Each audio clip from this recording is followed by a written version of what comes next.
Welcome to new TV Telugu. Andhra Pradesh లో రానున్న 2 రోజుల పాటు భారీ వర్షాలు కురిసే అవకాశం ఉందని ఆంధ్రప్రదేశ్ విపత్తుల నిర్వహణ వెల్లడించింది.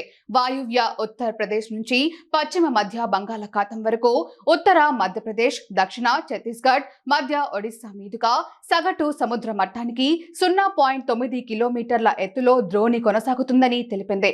ద్రోణి ప్రభావంతో ఆంధ్రప్రదేశ్ వ్యాప్తంగా పలు జిల్లాల్లో భారీ వర్షాలు కురిసే అవకాశం ఉందని చెప్పింది. అలాగే గంటకు 40 నుంచి 60 కిలోమీటర్ల వేగంతో ఈదురుగాలులు వీచే అవకాశం ఉందని వెల్లడించింది.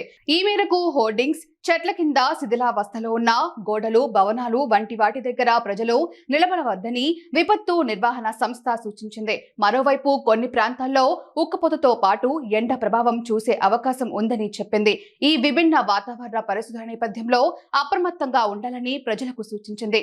విజయనగరం, పార్వతీపురం, మన్యం, పశ్చిమ గోదావరి, ఏలూరు, ఎన్టీఆర్, గుంటూరు, పల్నాడు, నెల్లూరు జిల్లాల్లో 40 నుంచి 41 డిగ్రీల సెంటీగ్రేడ్ వరకు ఉష్ణోగ్రతలు రికార్డు అయ్యే అవకాశం ఉందని తెలిపింది.